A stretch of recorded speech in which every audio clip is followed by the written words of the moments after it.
Bismillahir Rahmanir Rahim. Dear brothers and sisters, Assalamu alaikum wa rahmatullahi wa barakatuh. Allah the Almighty had His own plan from the time He created this world until the end of the world. And one of those plans is to make this world to be a better place to live in. But Allah subhanahu wa ta'ala knows that this world, there will be good people as well as bad people.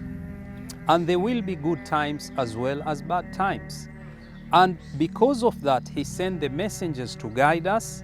And the final messenger, Prophet Muhammad sallallahu alayhi wa alihi wasallam, he foretold that there will be many turbulences, many problems, many calamities, many difficulties.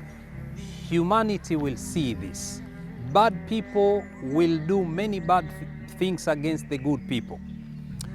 The righteous people will suffer at the hands of those who are evil people. And there will be this war between evil and righteousness until near the end of the hour. The Holy Prophet Muhammad sallallahu alayhi wa alihi wasallam knew about that. Jibreel came to inform him from Allah subhanahu wa ta'ala about few things which will happen.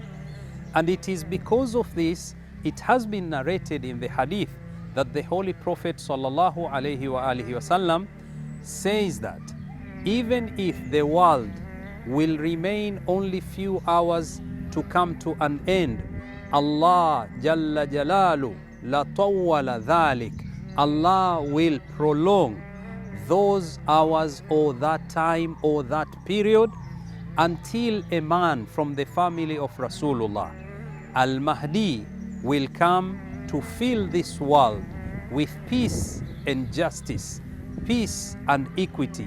After this world will be full of violences, turbulences, calamities, wars, destructions. Out of the rahmah of Allah subhanahu wa ta'ala and His mercy, the Holy Prophet says that Allah will prolong it in order for Imam Mahdi to come to fill this world with peace and justice. And it is here we need to thank Allah subhanahu wa ta'ala. We shouldn't despair out of the mercy of Allah. One of those mercies is that Imam Mahdi will come to fill the world with peace and justice. Whatever we see now is happening around the world, this will come to an end when Imam of our time, Al-Mahdi, will reappear. It is as if the Holy Prophet sallallahu alayhi wa alihi wasallam is telling us that we need to have connection with the Imam of our time, Imam Al-Mahdi, the one who will bring peace, love, justice, and tranquility in order for us to live in the world full of harmony, full of justice. And it is for this reason we need to remember Imam Mahdi. Maybe there are some people outside there, they don't know Imam Mahdi. These programs are to make people aware, to have connection with the Imam, who is the Imam of our time, who came from the descendant of Rasulullah Muhammad sallallahu alayhi wa alihi wasallam. And it is this Imam, we need to pray for him. He is praying for us, definitely, but we need to pray for him in order for him to come to fill this world with peace, justice, tranquility, harmony, salam. There will be no wars when he comes. And we pray that inshallah that will happen, and those people who are going to be at that moment will enjoy the dua, the prediction of the Holy Prophet Muhammad sallallahu alayhi wa alihi wasallam.